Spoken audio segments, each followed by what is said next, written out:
नमस्कार।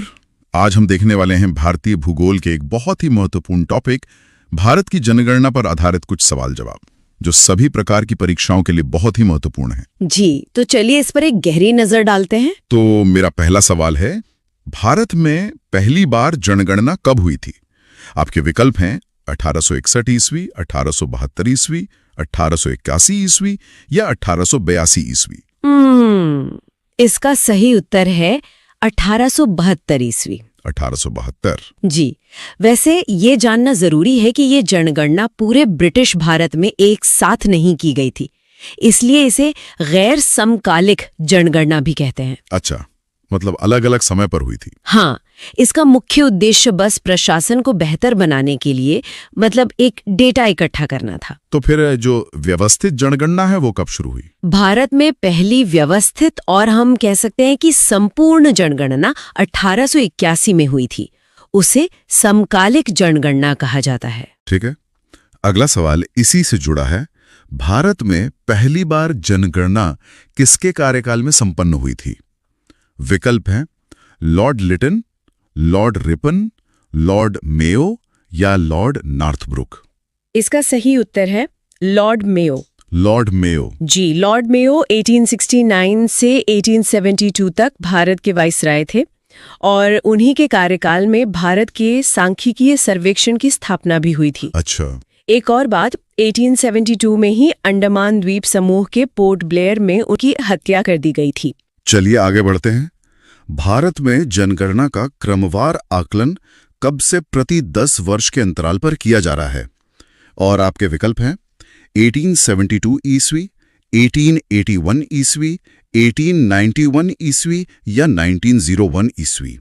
जैसा हमने अभी बात की, इसका सही जवाब है 1881 ईस्वी। 1881 से? जी, 1881 की जनगणना भारत की पहली संपूर्ण और समकालिक जनगणना थी। यह जनगणना वाइसराय लॉर्ड रिपन के कार्यकाल में हुई थी। और तब से ये हर 10 साल में हो रही है। हाँ, तब से लेकर आज तक हर 10 साल पर बिना किसी रुकावट के जनगणना होती आ रही है। बस 2021 की जनगणना को छोड़कर, जो महामारी के कारण टल गई। सही। अच्छा, एक बहुत ही दिलचस्प सवाल है। भारत में जन्म लेने वाले 1 अरबवें शिशु कन्या का क्या नाम रखा गया था? विकल्प हैं रीटा, कैटरीना, सुनामी या आस्था। उनका नाम आस्था रखा गया था। आस्था। जी, आस्था का जन्म 11 मई 2000 को दिल्ली के सफदरजंग अस्पताल में हुआ था। ये भारत की जनसंख्या के 1 अरब के आंकड़े को छूने का मतलब एक प्रतीकात्मक क्षण था। इसने जनसंख्या नियंत्रण पर जरूर ध्यान खींचा होगा। बिल्कुल, इस घटना ने जनसंख्या नियंत्रण की नीतियों पर ध्यान केंद्रित करने में बहुत मदद की। अगला सवाल, जनसंख्या की दृष्टि से विश्व के बड़े देशों में भारत का कौन सा स्थान है? विकल्प है प्रथम, द्वितीय, तृतीय या चतुर्थ। देखिए, 2011 की जनगणना के अनुसार सही उत्तर द्वितीय है। दूसरा स्थान। जी, उस समय चीन पहले स्थान पर था। हालांकि ये जानना जरूरी है कि संयुक्त राष्ट्र की हालिया रिपोर्टों के अनुसार 2023 में भारत जनसंख्या के मामले में चीन को पीछे छोड़कर पहले स्थान पर आ गया है। तो अब हम पहले स्थान पर हैं। जी, और एक बात और, भारत के पास दुनिया के लगभग 17.5% आबादी है, जबकि भूमि केवल 2.4% है। ये तो बहुत बड़ा अंतर है। तो 2011 की जनगणना के अनुसार भारत की जनसंख्या ठीक कितनी थी? 102.25 करोड़, 102.87 करोड़, 105.65 करोड़ या 121.05 करोड़? सही आंकड़ा है 121.05 करोड़। 121 करोड़ से ज्यादा? जी, ये 2001 की जनगणना की तुलना में 18 करोड़ से अधिक की वृद्धि थी। इस जनसंख्या में 62.31 करोड़ पुरुष और 58.74 करोड़ महिलाएं थीं। ये जनगणना 2 चरणों में आयोजित की गई थी, पहले मकान सूचीकरण और फिर जनसंख्या गणना। ठीक है। तो 2011 की जनगणना के अनुसार विश्व की कुल जनसंख्या में भारत की भागीदारी लगभग कितनी थी? 14.5%, 17.5%, 19.5% या 21.5%? सही उत्तर है 17.5%। 17.5%। जी, इसका मतलब ये है कि उस समय दुनिया का हर छठा व्यक्ति भारतीय था। ये आंकड़ा भारत के संसाधनों जैसे पानी, जमीन और नौकरियों पर जो भारी दबाव है उसको भी दर्शाता है। चीन से तुलना करें तो तुलना के लिए चीन की भागीदारी उस समय लगभग 19.4% थी। अच्छा, एक और सवाल जो इस विशालता को दिखाता है, भारत में प्रतिवर्ष किस देश की जनसंख्या के बराबर वृद्धि हो रही है? आपके विकल्प हैं ऑस्ट्रेलिया, दक्षिण अफ्रीका, अर्जेंटीना या ब्राजील। इसका सही जवाब है ऑस्ट्रेलिया। ऑस्ट्रेलिया पूरी ऑस्ट्रेलिया की आबादी के बराबर। जी हाँ, भारत की वार्षिक जनसंख्या वृद्धि लगभग 1.5 से 2 करोड़ के बीच रही है, जो ऑस्ट्रेलिया की कुल जनसंख्या के लगभग बराबर है। ये तुलना जनसंख्या वृद्धि की, आप कह सकते हैं, विशालता को समझने में मदद करती है। इससे तो सतत विकास के लक्ष्यों को पाना मुश्किल होता होगा। बिल्कुल, इस तीव्र वृद्धि के कारण सतत विकास लक्ष्यों को प्राप्त करना एक चुनौती बन जाता है। कि जनसंख्या के इतिहास में जनांकीय विभाजन वर्ष किसे कहा जाता है? 1921 ईस्वी, 1931 ईस्वी, 1941 ईस्वी या 1951 ईस्वी? सही उत्तर है 1921 ईस्वी। 1921। इसे द ग्रेट डिवाइड भी कहते हैं ना? जी बिल्कुल, the year of the great divide. 1921 से पहले भारत की जनसंख्या वृद्धि दर बहुत धीमी और अस्थिर थी। 1911-1921 के दशक में अकाल और स्पेनिश फ्लू जैसी महामारियों के कारण जनसंख्या में नकारात्मक वृद्धि हुई थी, -0.31%। इसके बाद जनसंख्या लगातार बढ़ी है। अच्छा, तो 2011 की जनगणना भारतीय जनगणना इतिहास की कौन सी जनगणना थी? 13वीं, 14वीं, 15वीं या 16वीं? यह 15वीं जनगणना थी। 15वीं? जी, यह गणना 1872 से शुरू हुई जनगणना की श्रृंखला में 15वीं थी और यह दुनिया के सबसे बड़े प्रशासनिक और सांख्यिकीय अभ्यासों में से एक थी। इसमें लगभग 27 लाख कर्मचारियों ने हिस्सा लिया था। 27 लाख बहुत बड़ी संख्या है। अच्छा, अगर आजादी के बाद से देखें तो 2011 की जनगणना स्वतंत्रता प्राप्ति के बाद की कौन सी जनगणना है? 5वीं, 6ठी, 7वीं या 8वीं? ये 7वीं जनगणना थी। जी, आजादी के बाद पहली जनगणना 1951 में हुई थी।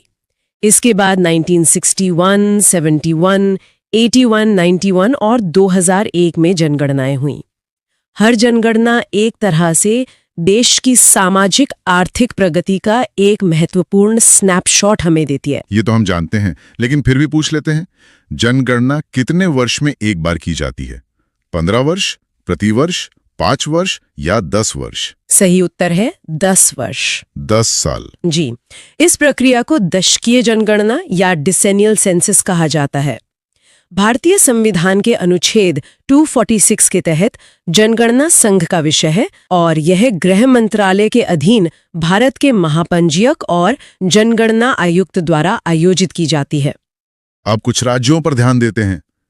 2011 की जनगणना के अनुसार किस राज्य की आबादी अधिकतम थी? महाराष्ट्र, तमिलनाडु, उत्तर प्रदेश या केरल? उत्तर प्रदेश। उत्तर प्रदेश। जी, 2011 में उत्तर प्रदेश की जनसंख्या लगभग 20 करोड़ थी। अगर उत्तर प्रदेश एक अलग देश होता तो ये दुनिया का 5वां सबसे अधिक आबादी वाला देश होता। 5वां? जी, और इसी अधिक जनसंख्या के कारण उत्तर प्रदेश का भारत की राजनीति में बहुत महत्वपूर्ण स्थान है, जहां लोकसभा की सबसे अधिक 80 सीटें हैं। तो ये सबसे बड़ा राज्य हुआ। अब सबसे छोटा राज्य। जनसंख्या के आकार की दृष्टि से भारत का सबसे छोटा राज्य कौन सा है? सिक्किम, त्रिपुरा, अरुणाचल प्रदेश या मिजोरम? सबसे छोटा राज्य है सिक्किम। सिक्किम? जी, 2011 में सिक्किम की जनसंख्या लगभग 6.1 लाख थी। सिक्किम भारत का पहला पूर्ण जैविक राज्य भी है और कम जनसंख्या के बावजूद इसका सामरिक महत्व बहुत अधिक है, क्योंकि इसकी सीमाएं चीन, भूटान और नेपाल से लगती हैं। बिहार की बात करें तो 2011 की जनगणना के अनुसार बिहार का जनसंख्या की दृष्टि से भारतीय राज्यों में कौन सा स्थान है? प्रथम, द्वितीय, तृतीय या चतुर्थ? सही स्थान तृतीय है। तीसरा? हाँ, ओके। पहला स्थान उत्तर प्रदेश का और दूसरा महाराष्ट्र का था। बिहार भारत में सबसे अधिक जनसंख्या घनत्व वाले राज्यों में से एक है। जहां प्रति वर्ग किलोमीटर 1106 लोग रहते थे। बिहार की जनसंख्या 10 करोड़ से भी अधिक थी। ठीक है। 2011 की जनगणना के अनुसार उत्तर प्रदेश की जनसंख्या भारत की जनसंख्या की कितनी प्रतिशत है? 14.2, 15.5, 16.5 या 18.2। सही प्रतिशत है 16.50। 16.50 जी। इसका मतलब है कि 2011 में भारत में हर 6 में से एक व्यक्ति उत्तर प्रदेश में रहता था। ये आंकड़ा केंद्र सरकार से राज्य को मिलने वाले वित्तीय आवंटन और विकास योजनाओं को प्रभावित करता है और ये राज्य के संसाधनों पर भारी दबाव को भी दिखाता है। तो जनसंख्या की दृष्टि से भारत के 3 सबसे बड़े राज्यों का सही क्रम क्या है? उत्तर प्रदेश, महाराष्ट्र एवं बिहार, महाराष्ट्र पश्चिम बंगाल एवं उत्तर प्रदेश, उत्तर प्रदेश पश्चिम बंगाल एवं महाराष्ट्र, या महाराष्ट्र उत्तर प्रदेश एवं बिहार? सही क्रम है उत्तर प्रदेश, महाराष्ट्र और फिर बिहार। उत्तर प्रदेश, महाराष्ट्र एवं बिहार। जी, इन 3 राज्यों की संयुक्त जनसंख्या 40 करोड़ से अधिक थी और यह जनसंख्या संयुक्त राज्य अमेरिका की कुल जनसंख्या से भी अधिक है। ये तो चौंकाने वाला है। हाँ, यह भारत के भीतर जनसांख्यिकीय असमानता को भी दर्शाता है। अब इसका उल्टा, जनसंख्या की दृष्टि से भारत के 3 सबसे छोटे राज्यों का सही क्रम क्या है? अरुणाचल प्रदेश, सिक्किम व मिजोरम, सिक्किम, मिजोरम व अरुणाचल प्रदेश, अरुणाचल प्रदेश, मिजोरम व सिक्किम, या मिजोरम, सिक्किम व अरुणाचल प्रदेश? सही क्रम है सिक्किम, मिजोरम और अरुणाचल प्रदेश। सिक्किम, फिर मिजोरम और फिर अरुणाचल प्रदेश। जी। 2011 में सिक्किम की आबादी लगभग 6.1 लाख थी, मिजोरम की 10.9 लाख और अरुणाचल प्रदेश की 13.8 लाख थी। ये तीनों राज्य पूर्वोत्तर भारत में स्थित है और इनकी जनजातीय संस्कृति बहुत समृद्ध है और इन राज्यों का जनसंख्या घनत्व भी राष्ट्रीय औसत से बहुत कम है। ठीक है, अब केंद्र शासित प्रदेशों की बात करते हैं। जनसंख्या की दृष्टि से भारत का सबसे बड़ा केंद्र शासित प्रदेश कौन सा है? दिल्ली, चंडीगढ़, पुडुचेरी या लक्षद्वीप? सबसे बड़ा केंद्र शासित प्रदेश दिल्ली है। दिल्ली। जी। 2011 में दिल्ली की जनसंख्या 1.67 करोड़ से अधिक थी। दिल्ली भारत का राष्ट्रीय राजधानी क्षेत्र भी है और उच्च जनसंख्या घनत्व के कारण दिल्ली को प्रदूषण, यातायात और आवास जैसी चुनौतियों का सामना करना पड़ता है। और सबसे छोटा केंद्र शासित प्रदेश? दमन व दीव, दादरा नगर हवेली, अंडमान निकोबार या लक्षद्वीप? सही उत्तर है लक्षद्वीप। लक्षद्वीप। हाँ, 2011 में लक्षद्वीप की आबादी मात्र 64,000 के आसपास थी। ये अरब सागर में स्थित 36 द्वीपों का एक समूह है और यह भारत का सबसे छोटा केंद्र शासित प्रदेश है, क्षेत्रफल और जनसंख्या दोनों में। एक बहुत ही दिलचस्प तुलना वाला सवाल है। जी। उत्तर प्रदेश की जनसंख्या नीचे दिए गए देश समूहों के एक समूह के प्रत्येक देश की जनसंख्या से अधिक है। वो समूह कौन सा है? जर्मनी, फ्रांस, इंडोनेशिया, ब्राजील, या जर्मनी, ब्राजील, रूस, नाइजीरिया, या यूके, जर्मनी, जापान, पाकिस्तान, या फिर यूके, यूएसए, जापान, बांग्लादेश? सही समूह है UK, Germany, Japan, Pakistan. UK, Germany, Japan और पाकिस्तान, इन सबसे ज्यादा आबादी अकेले यूपी की थी। जी, ये सवाल उत्तर प्रदेश की विशाल जनसंख्या को एक परिप्रेक्ष्य में रखने के लिए है। 2011 में यूपी की जनसंख्या जो लगभग 200 मिलियन थी, वो पाकिस्तान की लगभग 17 मिलियन जनसंख्या से भी अधिक थी। यह तुलना दर्शाती है कि उत्तर प्रदेश का प्रबंधन करना किसी बड़े देश का प्रबंधन करने जैसा है। बिल्कुल। एक और क्रम वाला सवाल। 2011 की जनगणना के अंतिम आंकड़ों के अनुसार भारत के राज्यों का जनसंख्या के आधार पर सही क्रम क्या होगा? राज्य हैं उत्तर प्रदेश, बिहार, महाराष्ट्र, आंध्र प्रदेश और पश्चिम बंगाल। आपके विकल्प हैं 1 2 3 4 5 या 1 2 3 5 4 या 1 3 2 4 5 या 1 3 2 5 4। इसका सही क्रम है 1 3 2 5 4। 1 3 2 5 4 मतलब? इसका मतलब है 1 उत्तर प्रदेश, फिर 3 महाराष्ट्र, फिर 2 बिहार, उसके बाद 5 पश्चिम बंगाल और फिर 4 आंध्र प्रदेश। यहाँ ये ध्यान रखना महत्वपूर्ण है कि 2014 में आंध्र प्रदेश का विभाजन हो गया और तेलंगाना एक नया राज्य बना। हाँ, तो अगली जनगणना में आंकड़े बदल जाएंगे? बिल्कुल। अगली जनगणना में आंध्र प्रदेश और तेलंगाना के लिए अलग अलग आंकड़े होंगे। अब वृद्धि के कारणों पर आते हैं। भारत में जनसंख्या वृद्धि का मुख्य कारण क्या है? मृत्यु दर में कमी, जन्म दर में बढ़ोतरी, कम उम्र में विवाह या आर्थिक प्रगति? इसका मुख्य कारण है मृत्यु दर में कमी। अच्छा, जन्म दर में बढ़ोतरी नहीं? नहीं, देखिए, बेहतर स्वास्थ्य सेवाओं, टीकाकरण और स्वच्छता के कारण मृत्यु दर में तेजी से गिरावट आई है। जन्म दर में भी कमी आई है, लेकिन मृत्यु दर की तुलना में धीमी गति से। और जन्म और मृत्यु दर के बीच का यही अंतर जनसंख्या वृद्धि का कारण बनता है, जिसे प्राकृतिक वृद्धि कहते हैं। ठीक है, तो वर्ष 2011 की जनगणना के अनुसार देश में 2001-2011 दशक के दौरान जनसंख्या वृद्धि दर कितने प्रतिशत रही है? 17.7%, 21.54%, 22.80% या 23.50%? सही उत्तर 17.7% है। 17.7%। जी, ये पिछले दशक यानी 1991-2001 की वृद्धि दर जो 21.54% थी, उससे कम थी। ये एक सकारात्मक संकेत है जो दर्शाता है कि भारत की जनसंख्या वृद्धि की गति अब धीमी हो रही है। लेकिन फिर भी हाँ, लेकिन निरपेक्ष संख्या में देखें तो 18.1 करोड़ लोग जुड़े, जो कि एक बहुत बड़ी संख्या है। बिल्कुल। अच्छा, 2011 की जनगणना के अनुसार किस राज्य में 2001-2011 की अवधि में जनसंख्या वृद्धि दर सर्वाधिक रही है? मध्य प्रदेश, मणिपुर, राजस्थान या मेघालय? सर्वाधिक वृद्धि दर मेघालय में रही है। मेघालय? जी। मेघालय की दशकीय वृद्धि दर 27.9% थी, जो राष्ट्रीय औसत से बहुत अधिक है।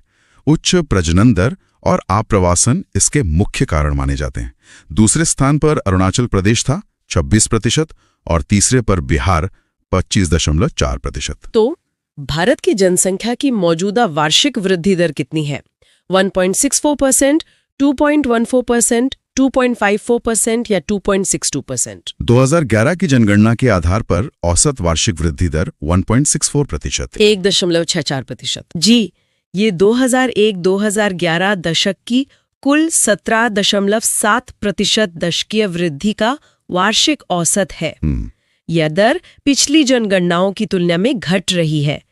विश्व की औसत वार्षिक वृद्धि दर उस समय लगभग 1.2% थी। तो भारत में सर्वाधिक तेज जनसंख्या वृद्धि दर वाला राज्य है उत्तर प्रदेश, बिहार, नागालैंड या मेघालय? सर्वाधिक तेज वृद्धि दर वाला राज्य मेघालय है। फिर से मेघालय? जी, जैसा कि पहले बताया, मेघालय की वृद्धि दर 27.9% थी।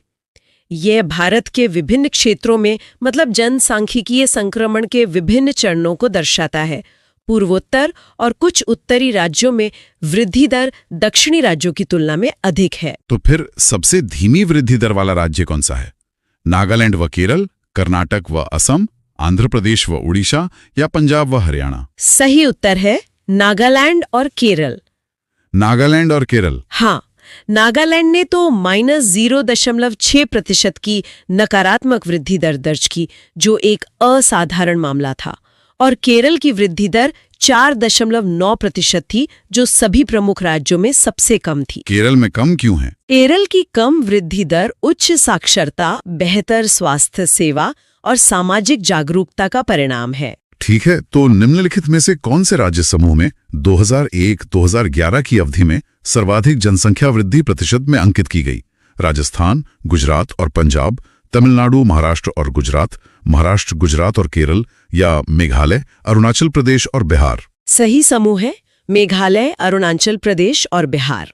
ये वही 3 राज्य हैं जिनका आपने पहले जिक्र किया था। जी, इन तीनों राज्यों की दशकीय वृद्धि दर 25% से अधिक थी। यह बीमारू राज्यों की उच्च वृद्धि दर की प्रवृत्ति को दर्शाता है, जिसमें अब पूर्वोत्तर के राज्य भी शामिल हो गए हैं। इन राज्यों में विकास और परिवार नियोजन पर अधिक ध्यान देने की आवश्यकता है। 2011 की जनगणना आंकड़ों के अनुसार निम्नलिखित में से किस राज्य की जनसंख्या वृद्धि दर सबसे कम है? गोवा, पश्चिम बंगाल, नागालैंड या केरल? सबसे कम वृद्धि दर नागालैंड की थी। नागालैंड की, जहां नकारात्मक वृद्धि हुई थी। जी, नागालैंड ने 0.58% की नकारात्मक दशकीय वृद्धि दर्ज की। यह भारत के किसी भी राज्य के लिए जनगणना के इतिहास में पहली बार था। इसके कारणों पर विशेषज्ञ बहस करते हैं, जिसमें पिछली जनगणना के आंकड़ों में संभावित ज्यादा गिनती और वर्तमान में बेहतर गणना शामिल है। ठीक है, तो नवीनतम जनगणना यानी 2011 के अनुसार भारत में जनसंख्या की औसत वार्षिक वृद्धि दर घट रही है, बढ़ रही है, तीव्र गति से बढ़ रही है या स्थिर हो गई है? सही जवाब है घट रही है। घट रही है। जी, भारत की जनसंख्या वृद्धि दर 1961 से 71 के दशक में अपने चरम पर थी। उसके बाद से दशकीय वृद्धि दर में लगातार गिरावट आ रही है। ये जनसंख्या स्थिरीकरण की दिशा में एक सकारात्मक प्रवृत्ति है। तो वर्तमान भारत में जन्म दर तथा मृत्यु दर से संबंधित निम्न में से कौन सा कथन सही है? जन्म दर उठ रही है तथा मृत्यु दर गिर रही है, जन्म दर गिर रही है तथा मृत्यु दर उठ रही है, जन्म दर तथा मृत्यु दर दोनों गिर रही है, या जन्म दर तथा मृत्यु दर दोनों उठ रही है? सही कथन है, जन्म दर तथा मृत्यु दर दोनों गिर रही है। दोनों गिर रही हैं। जी, ये जनसांख्यिकीय संक्रमण के तीसरे चरण का संकेत है। स्वास्थ्य सेवाओं के कारण मृत्यु दर में तेजी से गिरावट आई है और शिक्षा, जागरूकता और परिवार नियोजन के साधनों की उपलब्धता के कारण जन्म दर भी घट रही है। भारत की उच्चतम जनसंख्या वृद्धि दर किस दशक में रही है? 1951 से 61 दशक में, 1961 से 71 दशक में, 1971 से 81 दशक में, या 1981-91 दशक में? सही उत्तर है 1961 से 71 के दशक में। 1961 से 71। जी, इस दशक में दशकीय वृद्धि दर 24.80% के शिखर पर पहुंच गई थी। इस अवधि को भारत में जनसंख्या विस्फोट की अवधि भी कहा जाता है। इसका मुख्य कारण मृत्यु दर में भारी गिरावट थी, जबकि जन्म दर उच्च बनी हुई थी। पिछले जनगणना दशक में भारतीय जनसंख्या की वार्षिक घातीय वृद्धि दर कितनी थी? 1.56%, 1.64%, 1.95% या 2.14%? ये 1.64% थी। 1.64%। जी, ये 2001-2011 दशक के लिए औसत वार्षिक वृद्धि दर को व्यक्त करने का एक और तरीका है। घातीय वृद्धि दर का उपयोग तब किया जाता है जब वृद्धि आधार जनसंख्या पर चक्रवृद्धि होती है। ये 1991-2001 की 1.97% की दर से कम थी। 2001-2011 में सर्वाधिक जनसंख्या वृद्धि दर वाला राज्य मेघालय है। दूसरे स्थान पर कौन सा राज्य है? मणिपुर, मेघालय, अरुणाचल प्रदेश या त्रिपुरा? दूसरे स्थान पर अरुणाचल प्रदेश है। अरुणाचल प्रदेश। जी, अरुणाचल प्रदेश की दशकीय वृद्धि दर 26.0% थी। यह भारत के पूर्वोत्तर क्षेत्र में उच्च जनसंख्या वृद्धि की प्रवृत्ति को पुष्ट करता है। कम जनसंख्या घनत्व के बावजूद उच्च वृद्धि दर भविष्य में संसाधनों पर दबाव डाल सकती है। पिछली शताब्दी में भारत में जनसंख्या की विस्फोटक वृद्धि का सर्वाधिक महत्वपूर्ण कारण क्या था? जन्म दर में तीव्र वृद्धि, अवैध आप्रवास, मृत्यु दर में तीव्र ह्रास, या इनमें से कोई नहीं? सर्वाधिक महत्वपूर्ण कारण था मृत्यु दर में तीव्र ह्रास। मृत्यु दर में तीव्र कमी। जी, ह्रास का अर्थ है कमी। सार्वजनिक स्वास्थ्य, स्वच्छता और चिकित्सा में सुधार के कारण मृत्यु दर तेजी से गिरी, लेकिन जन्म दर ऊंची बनी रही, जिससे जनसंख्या में तेजी से वृद्धि हुई। यह दुनिया भर के विकासशील देशों में देखे जाने वाला एक क्लासिक जनसांख्यिकीय पैटर्न है। ठीक है, किसी क्षेत्र में जनसंख्या आधिक्य का तात्पर्य क्या है? जनसंख्या के घनत्व से, लोगों की निरपेक्ष जनसंख्या से, जनसंख्या एवं संसाधन विकास से, या जनसंख्या एवं विस्फोटक वृद्धि से?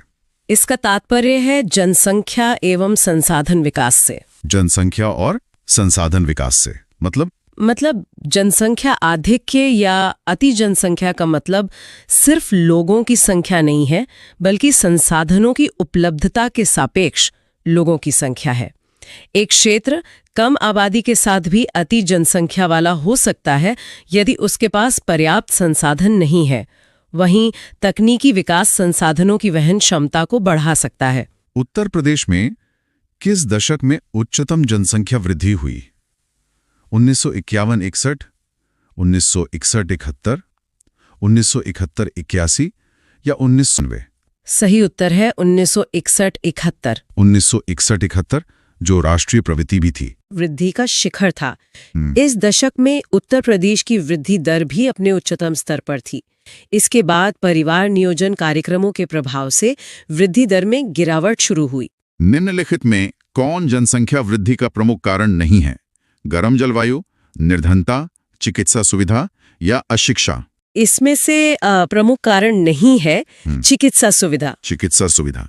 लेकिन बेहतर चिकित्सा से तो मृत्यु दर कम होती है। हाँ, लेकिन ये एक जटिल कारक है। बेहतर चिकित्सा सुविधाएं मृत्यु दर को कम करती हैं, जिससे जनसंख्या बढ़ती है, ये सच है। पर ये परिवार नियोजन और स्वास्थ्य जागरूकता को बढ़ावा देकर जन्म दर को कम करने में भी मदद करती है, जो अंततः वृद्धि को नियंत्रित करता है। गरीबी, अशिक्षा और गर्म जलवायु को पारंपरिक रूप से उच्च जन्म दर से जोड़ा जाता है। इसलिए चिकित्सा सुविधा को सीधे तौर पर जनसंख्या वृद्धि का कारण नहीं माना जाता। जनसंख्या घनत्व का क्या अर्थ है? प्रति किलोमीटर में रहने वाले व्यक्तियों की संख्या, गांव में रहने वाले व्यक्तियों की संख्या, प्रति वर्ग किलोमीटर में रहने वाले व्यक्तियों की संख्या, या शहर में रहने वाले व्यक्तियों की संख्या? इसका सही अर्थ है प्रति वर्ग किलोमीटर में रहने वाले व्यक्तियों की संख्या। प्रति वर्ग किलोमीटर। जी, ये जनसंख्या के वितरण को मापने का एक मानक तरीका है। 2011 की जनगणना के अनुसार भारत का जनसंख्या घनत्व 382 व्यक्ति प्रति वर्ग किलोमीटर था। राज्यों में बिहार का घनत्व सबसे अधिक था, 1106, और अरुणाचल प्रदेश का सबसे कम, सिर्फ 17। 2011 की जनगणना के अंतिम आंकड़ों के अनुसार भारत का औसत जनसंख्या घनत्व प्रति वर्ग किमी कितना है? आपके विकल्प हैं 267, 277, 325 या फिर 382। और इसका सही उत्तर है 382। जी, जनसंख्या घनत्व का मतलब होता है प्रति वर्ग किलोमीटर में रहने वाले लोगों की औसत संख्या। अच्छा। और 2011 में ये 382 थी। अगर इसकी तुलना हम 2001 से करें तो तब ये 325 व्यक्ति प्रति वर्ग किलोमीटर थी। यानी 10 साल में काफी बढ़ोतरी हुई। बिल्कुल। और अगर दुनिया के स्तर पर देखें तो बांग्लादेश जैसे कुछ देशों को छोड़कर भारत दुनिया के सबसे घनी आबादी वाले बड़े देशों में से एक है।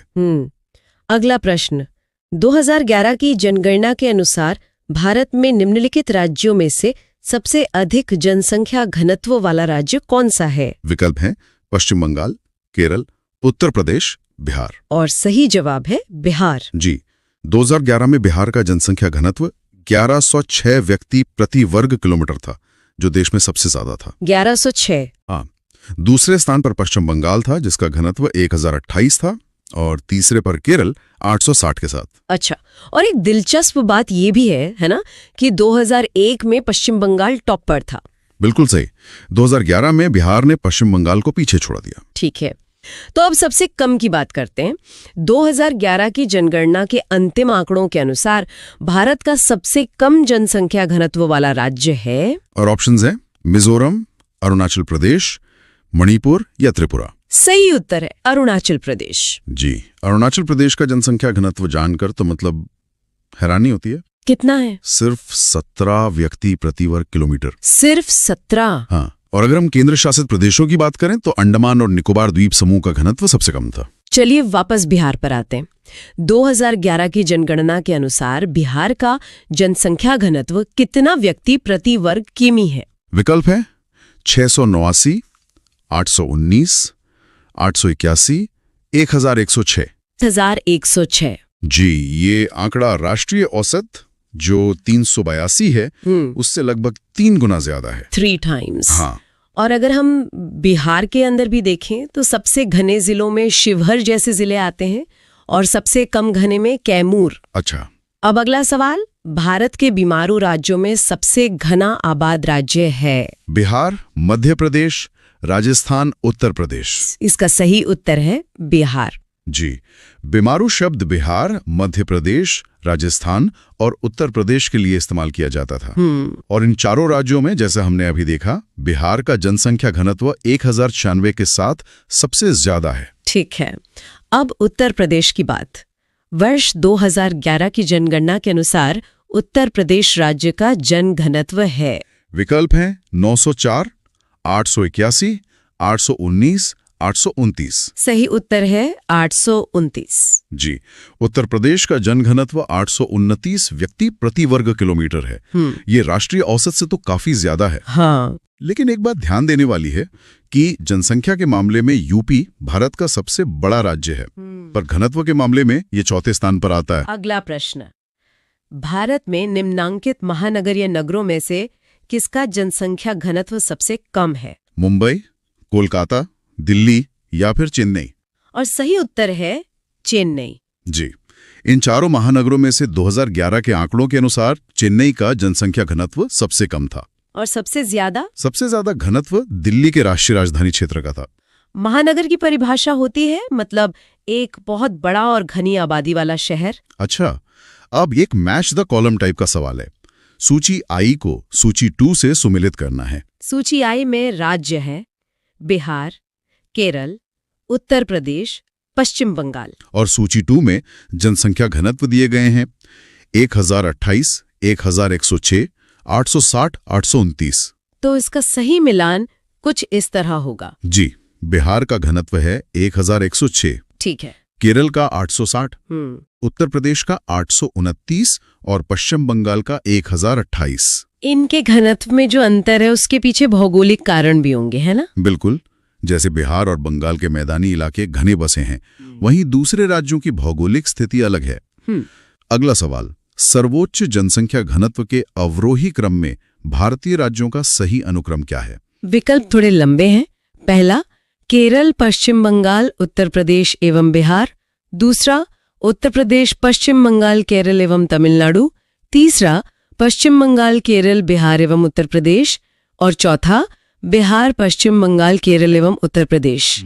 और सही क्रम है बिहार, पश्चिम बंगाल, केरल एवं उत्तर प्रदेश। जी, ये टॉप 4 राज्य हैं। जी, बिहार सबसे ऊपर, फिर पश्चिम बंगाल, फिर केरल और फिर उत्तर प्रदेश। और केंद्र शासित प्रदेशों में? केंद्र शासित प्रदेशों में तो दिल्ली का जनसंख्या घनत्व सबसे ज्यादा है, 11,320। 11,320। जी, चलिए अब विषय बदलते हैं और लिंगानुपात पर आते हैं।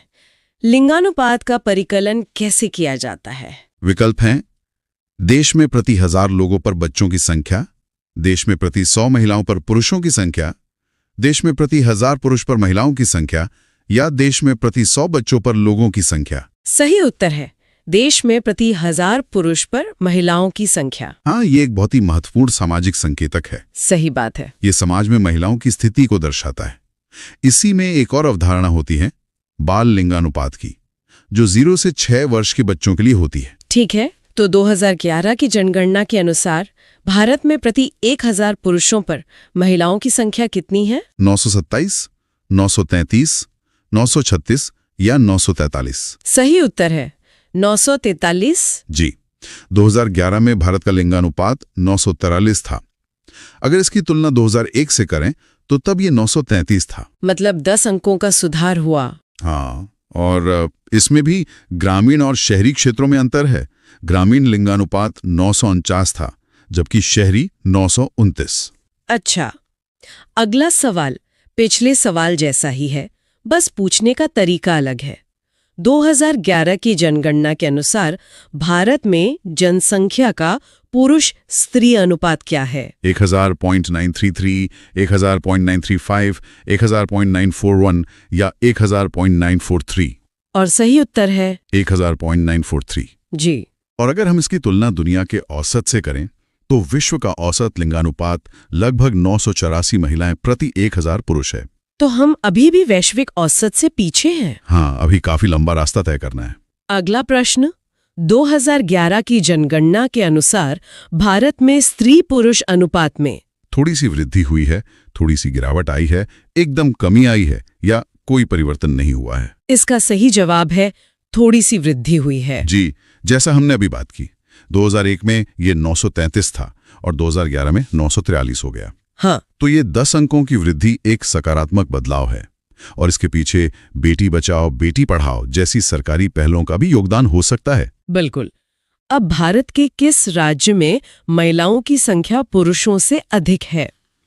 विकल्प हैं बिहार, केरल, कर्नाटक, तमिलनाडु। और सही उत्तर है केरल। जी, केरल भारत का एकमात्र ऐसा राज्य है जहां लिंगानुपात महिलाओं के पक्ष में है। वहां का आंकड़ा क्या है? 1084, यानी 1000 पुरुषों पर 1084 महिलाएं। इसके पीछे उच्च महिला साक्षरता और बेहतर स्वास्थ्य सुविधाएं बड़े कारण हैं। और केंद्र शासित प्रदेशों में? पुडुचेरी, वहां भी लिंगानुपात 1037 के साथ सकारात्मक है। अच्छा, अगला सवाल भी इससे जुड़ा है। निम्नलिखित में से किस राज्य की जनसंख्या महिलाओं के अनुकूल है? उत्तर प्रदेश, तमिलनाडु, पश्चिम बंगाल या केरल? सही उत्तर है केरल। हाँ, महिलाओं के अनुकूल का मतलब यहाँ सकारात्मक लिंगानुपात से ही है। केरल के अलावा तमिलनाडु का लिंगानुपात 996 और आंध्र प्रदेश का 993 भी राष्ट्रीय औसत से काफी बेहतर है। ठीक है, अब थोड़ा इतिहास में जाते हैं। सन 1901 की जनगणना में भारत का लिंगानुपात कितना था? विकल्प हैं 933, 927, 972, 904। सही उत्तर है 972। जी, ये जानना बहुत दिलचस्प है कि 1901 में हमारा लिंगानुपात 972 था, जो 2011 के 943 से बेहतर था। तो मतलब आजादी के बाद गिरावट आई? हाँ, स्वतंत्रता के बाद के दशकों में इसमें गिरावट देखी गई, जो अब धीरे धीरे सुधर रही है। ठीक है, लिंगानुपात की दृष्टि से केरल में महिलाओं के लिए सर्वाधिक उपयुक्त दशाएं पाई जाती हैं। दूसरा स्थान निम्नलिखित में से किसका है? छत्तीसगढ़, हिमाचल प्रदेश, पुडुचेरी या गोवा?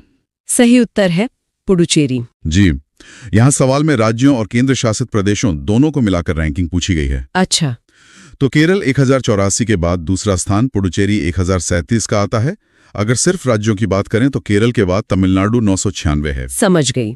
अब सिक्के का दूसरा पहलू, भारत में सबसे कम लिंगानुपात वाला राज्य है? मिजोरम, हरियाणा, राजस्थान, मध्य प्रदेश।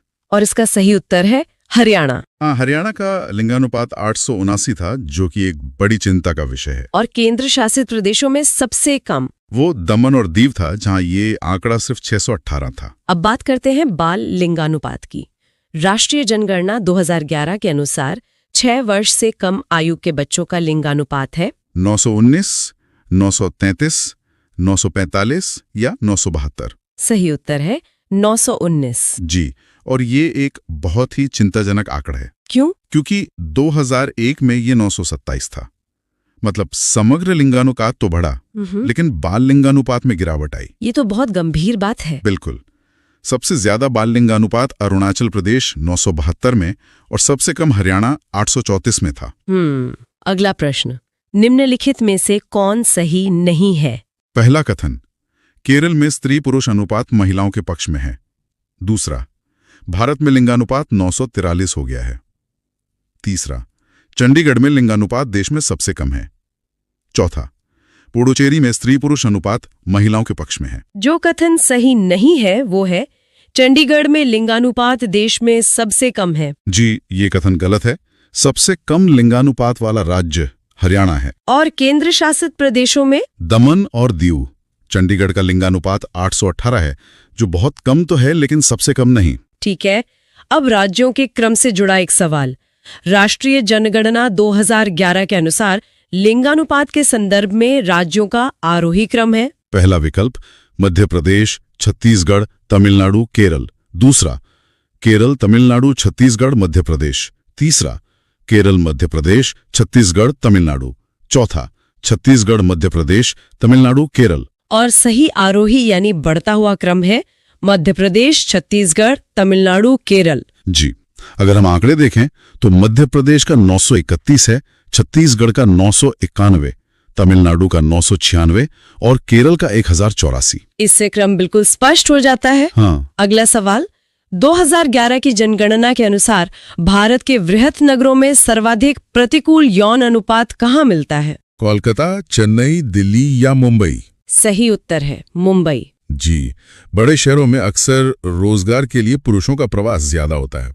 अच्छा, इस वजह से लिंगानुपात बिगड़ जाता है? बिल्कुल, इसी वजह से मुंबई जैसे महानगरों में लिंगानुपात काफी प्रतिकूल मिलता है। ठीक है, चलिए अब शहरीकरण और ग्रामीण जनसंख्या पर आते हैं।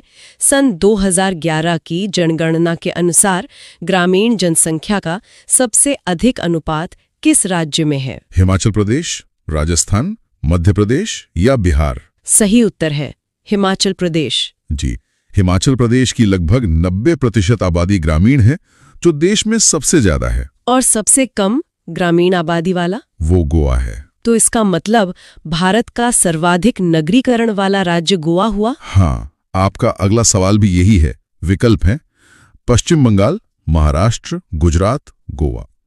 और सही उत्तर है गोवा। गोवा की 62% से ज्यादा आबादी शहरी है।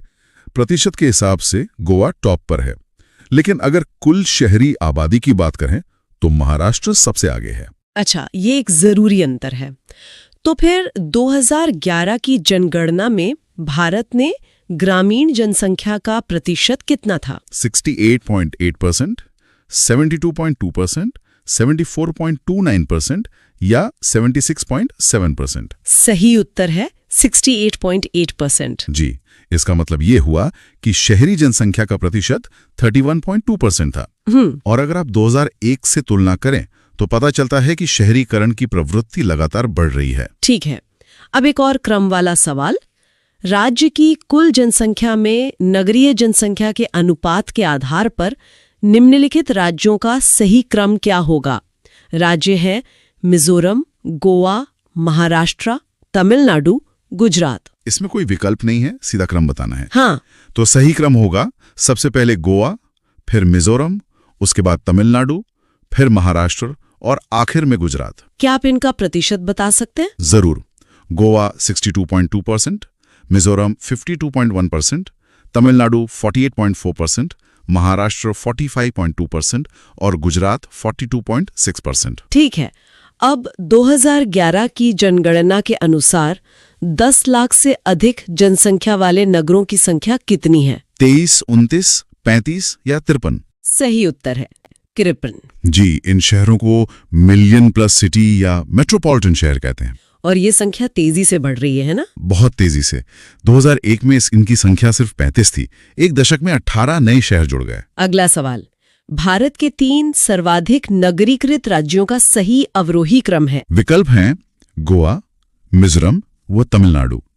मिजोरम, गोवा, तमिलनाडु, महाराष्ट्र, गोवा, मिजोरम या महाराष्ट्र, गोवा, तमिलनाडु। सही क्रम है गोवा, मिजोरम व तमिलनाडु। जी, और यहाँ ये भी बताना जरूरी है कि केंद्र शासित प्रदेशों में दिल्ली 97.5% और चंडीगढ़ 97.25% के साथ लगभग पूरी तरह से शहरी हैं।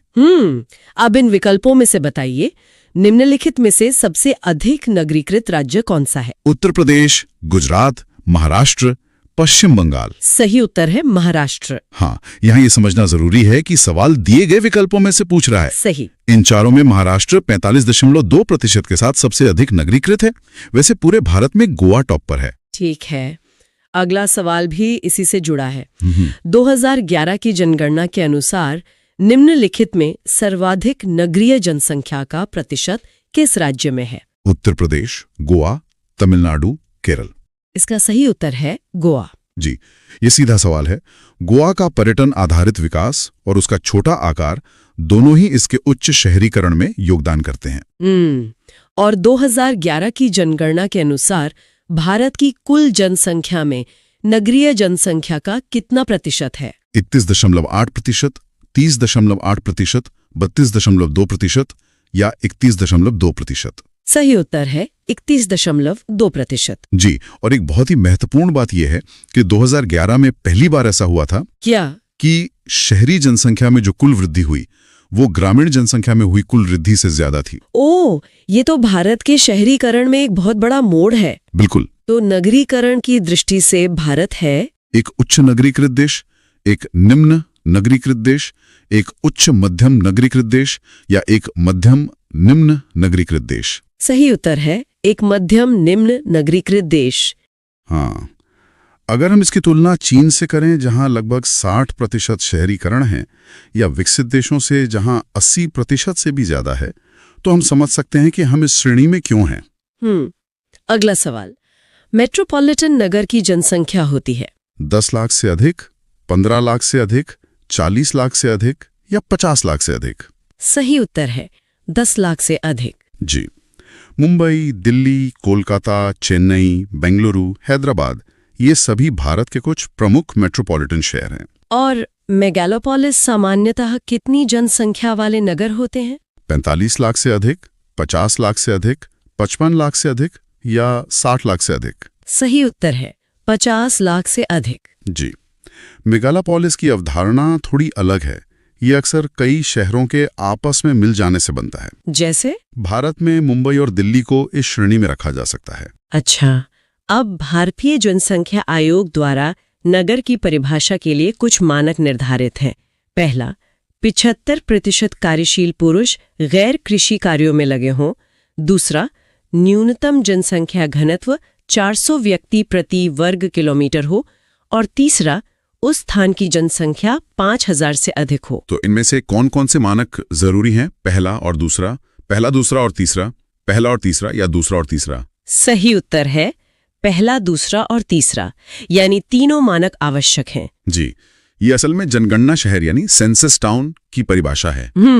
इसके अलावा वो शहर भी होते हैं जहां नगरपालिका या निगम होता है, उन्हें वैधानिक शहर कहते हैं, चाहे वो इन मानदंडों को पूरा करें या नहीं करें। ठीक है, अब बताइए, मेट्रोपोलिस की संख्या 2001 से 2011 में हो गई 12 से 22, 13 से 23, 35 से 53 या 38 से 58? सही उत्तर है 35 से 53। जी, मतलब एक दशक में 18 नए मेट्रो शहर जुड़ गए। जैसे कौन से शहर? इसमें कोझिकोड, रायपुर जैसे कई नए शहर शामिल हुए। भारत के नगरीय जनसंख्या में सर्वाधिक योगदान है उत्तर प्रदेश, महाराष्ट्र, पश्चिम बंगाल या तमिलनाडु का? सही उत्तर है महाराष्ट्र। जी, कुल शहरी आबादी के मामले में महाराष्ट्र सबसे आगे है, जहां 5.08 करोड़ शहरी आबादी है। और महाराष्ट्र के बाद? उसके बाद उत्तर प्रदेश 4.44 करोड़ और फिर तमिलनाडु 3.49 करोड़ का स्थान है। ठीक है, अब एक और कथन वाला सवाल। नगरीकरण से संबंधित निम्नलिखित में से कौन सा कथन असत्य है? पहला, भारत में नगरीकरण सभी क्षेत्रों में समान रूप से हुआ है। दूसरा, भारत में नगरीय जनसंख्या का सांद्रण अपेक्षाकृत बड़े नगरों में हुआ है। तीसरा, कुछ अपवादों को छोड़कर भारत में नगरीकरण विकास दर सदा बढ़ती गई है। चौथा, भारत के नगरीय समस्या में रोजगार, आवास, प्रदूषण, ऊर्जा आदि मुख्य समस्याएं हैं। असत्य कथन है भारत में नगरीकरण सभी क्षेत्रों में समान रूप से हुआ है। जी, ये बिल्कुल गलत है। भारत में नगरीकरण बहुत असमान है। हाँ, ये हमने पहले भी देखा था। सर्वाधिक अनुसूचित जनजातीय आबादी संकेंद्रित है उत्तर प्रदेश, मध्य प्रदेश, झारखंड या छत्तीसगढ़ में। सही उत्तर है मध्य प्रदेश। जी, अगर हम कुल संख्या की बात करें तो मध्य प्रदेश में देश की सबसे अधिक जनजातीय आबादी रहती है। और मध्य प्रदेश के बाद? इसके बाद महाराष्ट्र और फिर उड़ीसा का स्थान आता है। ठीक है, और 2011 की जनगणना के अंतिम आंकड़ों के अनुसार निम्नलिखित में से किस राज्य में अनुसूचित जनजातियों के लोगों का प्रतिशत सबसे अधिक है? नागालैंड, मिजोरम, मणिपुर, त्रिपुरा। और सही उत्तर है मिजोरम। जी, यहाँ पर प्रतिशत और कुल संख्या के बीच का अंतर समझना बहुत जरूरी है। सही। मिजोरम की लगभग 94.4% आबादी अनुसूचित जनजाति है, जो देश में सबसे ज्यादा है। और केंद्र शासित प्रदेशों में लक्षद्वीप में ये प्रतिशत सर्वाधिक है, लगभग 94.8%। 2011 की जनगणना के अंतिम आंकड़ों के अनुसार किस राज्य में अनुसूचित जाति के लोगों का प्रतिशत सर्वाधिक है? और विकल्प है उत्तर प्रदेश, मध्य प्रदेश, केरल या पंजाब। जी, तो इसका सही उत्तर है पंजाब। पंजाब। ज्यादातर लोगों को लगता है कि उत्तर प्रदेश होगा। हाँ, और वो गलत भी नहीं है अगर हम कुल संख्या की बात करें। पहला अतिरिक्त तथ्य यही है कि हालांकि प्रतिशत पंजाब में सबसे ज्यादा है, लेकिन अनुसूचित जाति की सर्वाधिक जनसंख्या उत्तर प्रदेश में ही पाई जाती है। अच्छा, ये संख्या और प्रतिशत का खेल है। बिल्कुल। दूसरा तथ्य, पूरे भारत की कुल जनसंख्या में अनुसूचित जाति का योगदान 16.6% है। और तीसरा, पंजाब में अनुसूचित जाति का प्रतिशत 31.9% है, जो देश में सर्वाधिक है। ठीक है, तो इसी से जुड़ा हमारा अगला सवाल है, 2011 की जनगणना के अनुसार अनुसूचित जाति की सर्वाधिक जनसंख्या किस राज्य में पाई जाती है? विकल्प है उत्तर प्रदेश, बिहार, राजस्थान और पश्चिम बंगाल। हाँ, तो जैसा कि हमने अभी बात की, इसका सही जवाब है उत्तर प्रदेश। बिल्कुल। और यहाँ ध्यान रखने वाली बात यही है कि जनसंख्या के मामले में उत्तर प्रदेश पहले स्थान पर है, लेकिन प्रतिशत के मामले में पंजाब।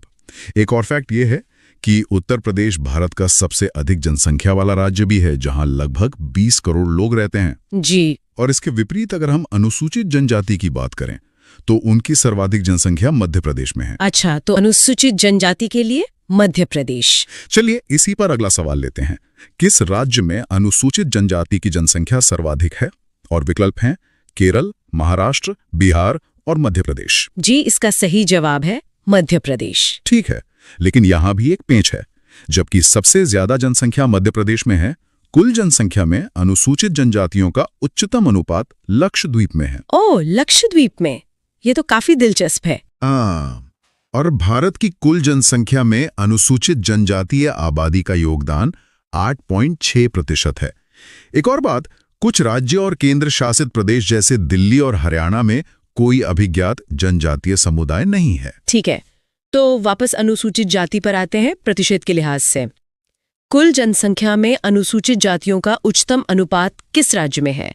विकल्प: उत्तर प्रदेश, बिहार, मिजोरम, पंजाब।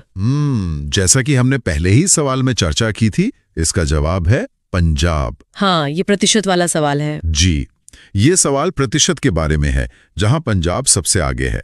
अगर सवाल सबसे बड़ी संख्या का होता तो जवाब उत्तर प्रदेश होता। सही। और पूरे देश में अनुसूचित जातियों का जो औसत अनुपात है वो 16.6% है। चलिए, अब यही सवाल अनुसूचित जनजाति के लिए। कुल जनसंख्या में अनुसूचित जनजातियों का उच्चतम अनुपात है और विकल्प है मध्य प्रदेश, लक्षद्वीप, नागालैंड, मेघालय। हाँ, तो इसका सही उत्तर है लक्षद्वीप। लक्षद्वीप। जी, और एक दिलचस्प बात यह है कि लक्षद्वीप साक्षरता के मामले में भी केंद्र शासित प्रदेशों में सबसे आगे है। जैसा हमने पहले भी बताया, सबसे अधिक जनजातीय जनसंख्या वाला राज्य मध्य प्रदेश है। और भारत की कुल आबादी में जनजातीय आबादी का हिस्सा 8.6% है। तो अगला सवाल इसी आंकड़े पर है। भारत की कुल जनसंख्या में अनुसूचित जनजातीय आबादी का योगदान है। विकल्प है 5.6%, 7.5%, 8.6% या 10.9%। इसका सही जवाब है 8.6%। 8.6%। जी, इसकी तुलना में अनुसूचित जाति की जनसंख्या का योगदान 16.6% है, जो लगभग 2 गुना है। और सबसे बड़ी जनजातीय आबादी, जैसा हमने कहा, मध्य प्रदेश राज्य में रहती है। ठीक है। और प्रतिशत के हिसाब से सबसे बड़ी जनजातीय आबादी लक्षद्वीप में है। स्पष्ट है। अब अनुसूचित जाति का योगदान कितना है ये देखते हैं। भारत की कुल जनसंख्या में अनुसूचित जाति की जनसंख्या का योगदान है। विकल्प है 8.2%, 15.2%, 16.6%, 24.7%। ये भी हम पहले जिक्र कर चुके हैं। सही उत्तर है 16.6%। 16.6%। हाँ, ये आंकड़ा अनुसूचित जनजाति की आबादी के 8.6% के योगदान से काफी ज्यादा है। और इस 16.6% में से सबसे बड़ा हिस्सा उत्तर प्रदेश में रहता है। सही। और राज्य की अपनी जनसंख्या के प्रतिशत के रूप में पंजाब में अनुसूचित जाति का अनुपात सबसे अधिक है। बहुत बढ़िया। अब विषय बदलते हैं और साक्षरता पर आते हैं। भारत में प्रभावित साक्षरता दर की गणना की जाती है कुल जनसंख्या से, बच्चों की जनसंख्या से, वयस्कों की जनसंख्या से या 7 वर्ष की उम्र से ऊपर की जनसंख्या से। इसका सही जवाब है 7 वर्ष की उम्र से ऊपर की जनसंख्या से। अच्छा, तो 7 साल एक कट ऑफ है। जी। यही कारण है कि इसे प्रभावी साक्षरता दर कहा जाता है, क्योंकि ये उन लोगों को बाहर कर देता है जो पढ़ने और लिखने के लिए बहुत छोटे हैं। और इसी आयु वर्ग के आधार पर 2011 में भारत की औसत साक्षरता 73.0% थी। ठीक है। और ये गणना का एक मानक तरीका है जिसे जनगणना में उपयोग किया जाता है। तो अगला सवाल इसी औसत पर है। 2011 की जनगणना के अंतिम आंकड़ों के अनुसार भारत की औसत साक्षरता प्रतिशत है विकल्प 64.6%, 73.0%, 75.9% या 80.4%। सही जवाब है 73.0%। 73%। जी, ये राष्ट्रीय औसत है। कई राज्य इससे काफी ऊपर और काफी नीचे हैं। सबसे ज्यादा साक्षरता दर केरला में है, जबकि सबसे कम बिहार में है। और उड़ीसा जैसे राज्य भी राष्ट्रीय औसत 73.0% से नीचे हैं। ठीक है। अगला सवाल थोड़ा अलग है। इसमें हमें गलत कथन को पहचानना है। 2011 की जनगणना के अनुसार साक्षरता आंकड़ों के विषय में निम्नलिखित में से कौन सा कथन सत्य नहीं है? पहला, साक्षरता दर में काफी सुधार हुआ है। दूसरा, 2001-2011 के दौरान साक्षर जनसंख्या में वृद्धि हुई है। तीसरा, भारत में साक्षरता दर 73.0% आकलित की गई है। और चौथा, केरल में 100% साक्षरता पाई गई है। इसमें जो कथन सत्य नहीं है वो है चौथा वाला, केरल में 100% साक्षरता पाई गई है। अच्छा, तो केरल में 100% साक्षरता नहीं है? नहीं, हालांकि केरल की साक्षरता दर देश में सर्वाधिक है, पर वो 100% नहीं है। असल में पूर्ण साक्षरता के लिए जो न्यूनतम मानदंड है वो 100% नहीं बल्कि 90% जनसंख्या का साक्षर होना है। ओके। और केरल की उच्च साक्षरता का एक प्रमुख कारण वहां की सुविकसित सामाजिक अवसंरचना है। तो आपने पूर्ण साक्षरता का मानदंड बताया, अगला सवाल उसी पर है जी। पूर्ण साक्षरता हेतु कितने प्रतिशत जनसंख्या को साक्षर होने का न्यूनतम मानदंड निश्चित किया गया है? विकल्प 85%, 90%, 95% या 100%? जी, सही जवाब है 90%। 90%। हाँ, और इस मानदंड के अनुसार भी भारत का कोई भी राज्य 2011 तक पूर्ण साक्षर नहीं था। भारत का राष्ट्रीय औसत 73% था, जो इस लक्ष्य से काफी दूर है। और केरल और मिजोरम इस लक्ष्य के सबसे करीब के राज्य हैं। ठीक है, अगला सवाल। 2011 की जनगणना के अनुसार निम्नलिखित में से कौन सा राज्य साक्षरता के राष्ट्रीय औसत से नीचे है? विकल्प हैं महाराष्ट्र, गुजरात, ओडिशा या पश्चिम बंगाल। इनमें से सही उत्तर है ओडिशा। ओडिशा। जी, राष्ट्रीय औसत 73.0% है और ओडिशा इससे नीचे था। वैसे देश में सबसे कम साक्षरता दर बिहार में है। सही। और बिहार में महिलाओं की साक्षरता दर भी देश में सबसे कम है। तो अब सबसे कम साक्षरता वाले राज्य पर ही सवाल है। 2011 में देश के निम्नलिखित राज्यों में से किस में साक्षरता दर सबसे कम थी? विकल्प है ओडिशा, बिहार, झारखंड, छत्तीसगढ़। इसका जवाब है बिहार। बिहार। जी, बिहार की साक्षरता दर 2011 में 61.8% थी, जो राष्ट्रीय औसत 73.0% से काफी कम है। बिहार में महिला साक्षरता की दर और भी कम, केवल 51.5% थी। इसलिए बिहार को भारत का सर्वाधिक निरक्षरता वाला राज्य भी कहा जाता है। ठीक है, अब इसका उल्टा सवाल, मतलब सर्वाधिक साक्षरता वाला राज्य। 2011 की जनगणना की रिपोर्ट के अनुसार किस राज्य में साक्षरता की दर सर्वाधिक है? और हमारे विकल्प है मिजोरम, गोवा, महाराष्ट्र, केरल। इसका सही जवाब है केरल। जी, और केरल के बाद दूसरा सर्वाधिक साक्षर राज्य मिजोरम है। केरल में महिलाओं की साक्षरता दर भी देश में सबसे ऊंची है। और जैसा पहले बताया, केरल की उच्च साक्षरता का कारण वहां के सुविकसित सामाजिक अवसंरचना को माना जाता है। ठीक है, अब महिला साक्षरता पर आते हैं। 2011 की जनगणना के अनुसार किस राज्य में महिलाओं में साक्षरता दर सबसे कम है? विकल्प बिहार, राजस्थान, ओडिशा या सिक्किम। इसका भी जवाब है बिहार। बिहार। जी, 2011 के जनगणना के अनुसार बिहार में महिला साक्षरता दर मात्र 51.5% थी। बिहार की कुल साक्षरता दर भी देश में सबसे कम है। और इसके ठीक विपरीत केरल में महिलाओं की साक्षरता दर देश में सबसे अधिक है। अब केंद्र शासित प्रदेशों की बात करते हैं।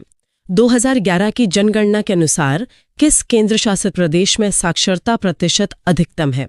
विकल्प है दिल्ली, चंडीगढ़, पुदुचेरी, लक्षद्वीप। यहाँ सही जवाब है लक्षद्वीप। लक्षद्वीप। जी, ये वही है जहां जनजातीय अनुपात भी सबसे ज्यादा है। बिल्कुल। ये एक दिलचस्प बात है कि लक्षद्वीप में अनुसूचित जनजातियों का अनुपात भी देश में सबसे अधिक है। अगर हम राज्यों की बात करें तो केरल में साक्षरता प्रतिशत अधिकतम है। ये दिखाता है कि साक्षरता और सामाजिक विकास का एक गहरा संबंध है। अगला सवाल फिर से महिला साक्षरता पर है, लेकिन इस बार सबसे ऊंची दर के बारे में। 2011 की जनगणना के अनुसार किस राज्य में महिलाओं की साक्षरता दर सबसे ऊंची है? तमिलनाडु, केरल, मिजोरम या पश्चिम बंगाल। इसका जवाब है केरल। केरल। जी, केरल की समग्र साक्षरता दर भी देश में सर्वोच्च है और दूसरा सर्वाधिक साक्षर राज्य मिजोरम है। सही। और सबसे कम महिला साक्षरता दर वाला राज्य बिहार है। ठीक है, अब बिहार की साक्षरता दर के आंकड़े पर एक सीधा सवाल।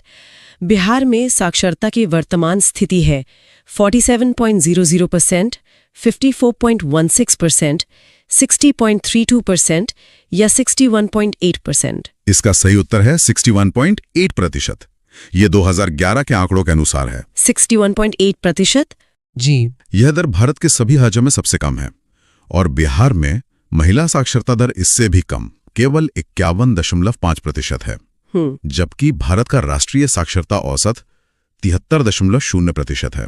तो अगला सवाल है कि भारत में सर्वाधिक निरक्षरता वाला राज्य कौन सा है?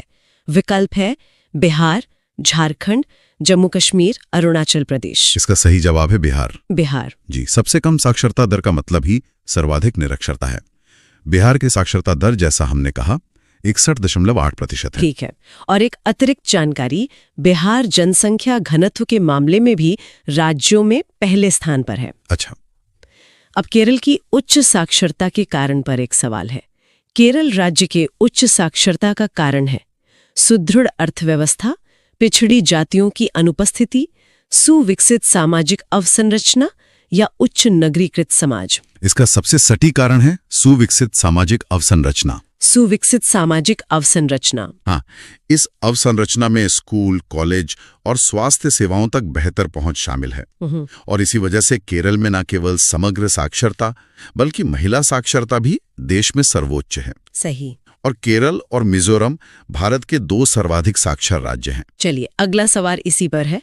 भारत के 2 सर्वाधिक साक्षर राज्य हैं महाराष्ट्र एवं पश्चिम बंगाल, तमिलनाडु एवं पंजाब, गुजरात एवं कर्नाटक या मिजोरम एवं केरल। इसका सही उत्तर है मिजोरम एवं केरल। मिजोरम और केरल। जी, इनमें केरल पहले स्थान पर और मिजोरम दूसरे स्थान पर है। मिजोरम में एक और तथ्य, ईसाई जनसंख्या का प्रतिशत भी देश में सर्वाधिक है। अच्छा।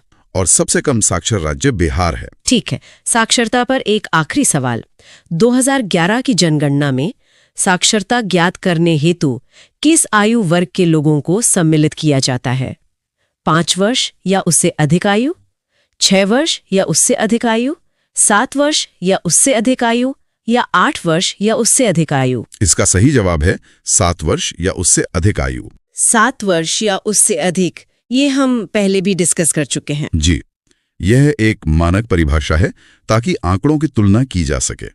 7 वर्ष से कम आयु के बच्चों को स्वाभाविक रूप से निरक्षर माना जाता है। और इसी आधार पर भारत की प्रभावी साक्षरता दर 73.0% है। चलिए, अब जनसंख्या और जनसांख्यिकी से जुड़े कुछ सवालों पर आते हैं।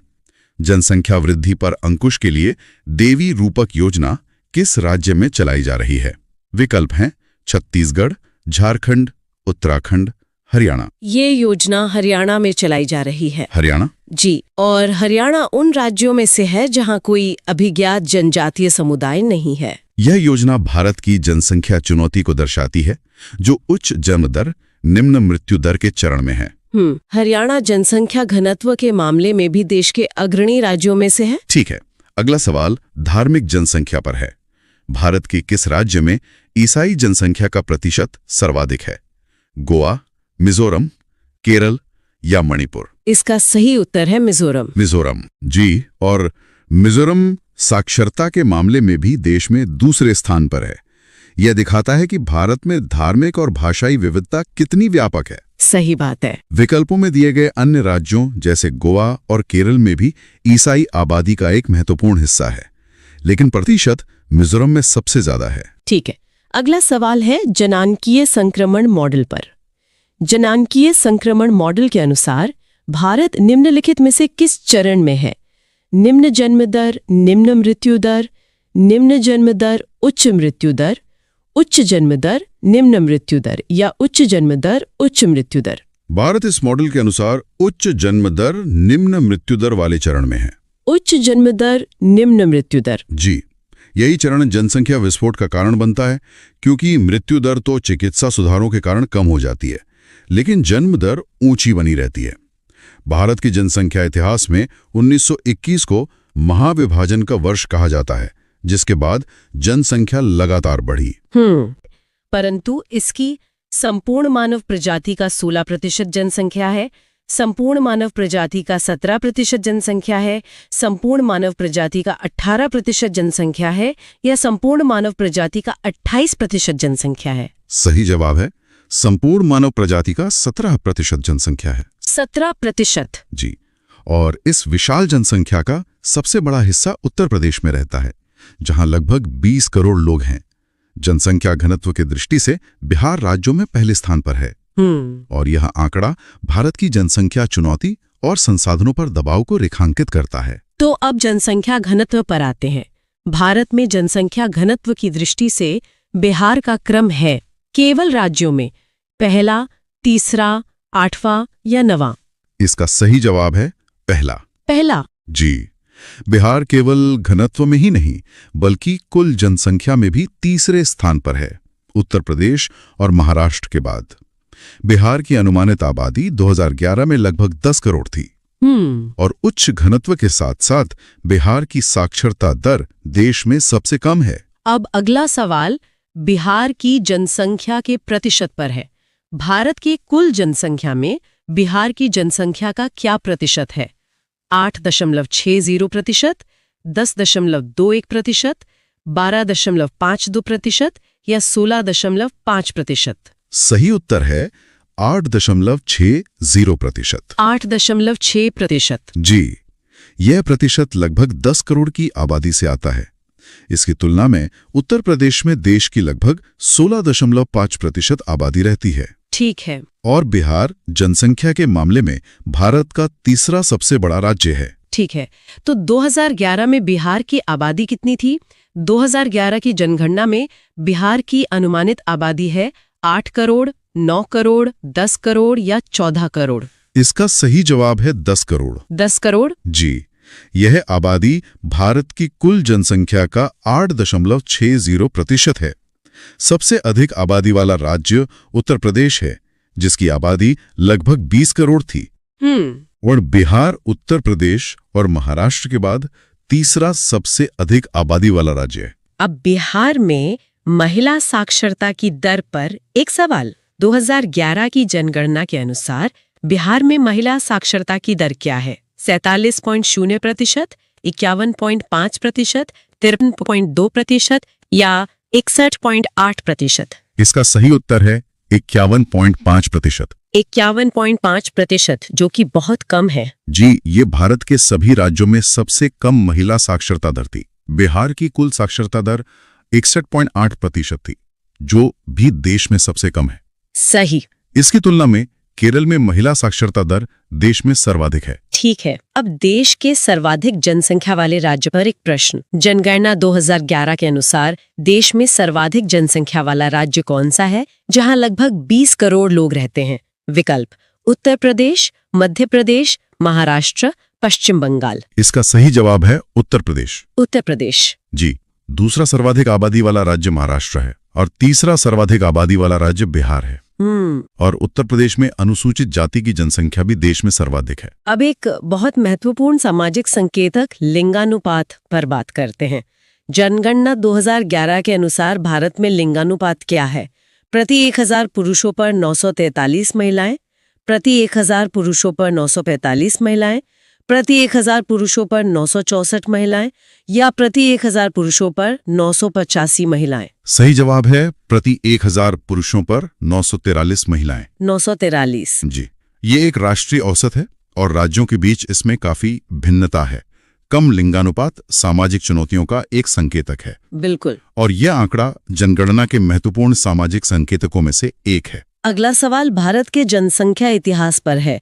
भारत में जनसंख्या वृद्धि के इतिहास में कौन सा वर्ष महाविभाजन का वर्ष कहलाता है? 1951, 1991, 2001 या 1921? इसका सही जवाब है 1921। 1921। जी, 1921 से पहले भारत की जनसंख्या वृद्धि अनियमित थी, लेकिन इसके बाद यह लगातार बढ़ती गई। इस वृद्धि का मुख्य कारण मृत्यु दर में कमी और उच्च जन्म दर का बना रहना था। और यही वो दौर है जिसे भारत का जनांकीय संक्रमण कहा जाता है। ठीक है, अब शहरी जनसंख्या की बात करते हैं। 2011 की जनगणना के अनुसार सर्वाधिक कुल शहरी जनसंख्या वाला राज्य कौन सा है? उत्तर प्रदेश, महाराष्ट्र, तमिलनाडु या केरल? इसका सही उत्तर है महाराष्ट्र। महाराष्ट्र। जी, महाराष्ट्र देश का दूसरा सबसे अधिक जनसंख्या वाला राज्य भी है। यहाँ मुंबई, पुणे, नागपुर जैसे बड़े शहरी केंद्र हैं जो इसकी कुल शहरी आबादी में योगदान करते हैं। सही। और ये ध्यान रखना जरूरी है कि ये कुल शहरी जनसंख्या की बात है, शहरी जनसंख्या के प्रतिशत की नहीं। ठीक है, अब एक सवाल उन राज्यों पर जहां जनजातीय समुदाय नहीं है। निम्नलिखित में वो राज्य या संघ राज्य क्षेत्र कौन सा है जिसमें कोई अभिज्ञात जनजातीय समुदाय नहीं है? उत्तर प्रदेश, उड़ीसा, आंध्र प्रदेश, दिल्ली? इसका सही जवाब है दिल्ली। दिल्ली। जी, दिल्ली के अलावा हरियाणा और पंजाब भी ऐसे राज्य हैं जहां कोई अधिसूचित अनुसूचित जनजाति नहीं है। इसके विपरीत मध्य प्रदेश में देश की सबसे बड़ी जनजातीय आबादी है और लक्षद्वीप में जनजातीय आबादी का अनुपात सबसे अधिक है। इसी तरह का एक और सवाल है, निम्नलिखित में वह राज्य या संघ राज्य क्षेत्र कौन सा है जिसमें कोई अभिज्ञात जनजातीय समुदाय नहीं है? छत्तीसगढ़, हरियाणा, महाराष्ट्र, कर्नाटक। इसका सही उत्तर है हरियाणा। हरियाणा। जी, जैसा कि पहले बताया गया, दिल्ली और पंजाब में भी कोई अधिसूचित जनजातीय समुदाय नहीं है। भारत की कुल जनसंख्या में जनजातीय आबादी का हिस्सा 8.6% है और इसके पड़ोसी राज्य पंजाब में अनुसूचित जाति का प्रतिशत देश में सर्वाधिक है। अब दूसरा सर्वाधिक आबादी वाला राज्य। 2011 की जनगणना के अनुसार भारत का दूसरा सर्वाधिक आबादी वाला राज्य कौन सा है? महाराष्ट्र, बिहार, पश्चिम बंगाल, राजस्थान। सही जवाब है महाराष्ट्र। महाराष्ट्र। जी, पहला सर्वाधिक आबादी वाला राज्य उत्तर प्रदेश है। ओके। और तीसरा सर्वाधिक आबादी वाला राज्य बिहार है। ठीक है। और महाराष्ट्र में देश के सर्वाधिक कुल शहरी जनसंख्या भी निवास करती है। तो अगला सवाल तीसरे सबसे बड़े राज्य पर है। 2011 की जनगणना के अनुसार उत्तर प्रदेश तथा महाराष्ट्र के बाद सर्वाधिक जनसंख्या वाला राज्य कौन सा है? पश्चिम बंगाल, बिहार, आंध्र प्रदेश या तमिलनाडु? इसका सही उत्तर है बिहार। बिहार। जी, तो क्रम है उत्तर प्रदेश, महाराष्ट्र और फिर बिहार। बिहार की आबादी लगभग 10 करोड़ है और ये जनसंख्या घनत्व में पहले स्थान पर है। और बिहार की साक्षरता दर देश में सबसे कम है। ठीक है, अब सबसे कम जनसंख्या वाला राज्य कौन सा था?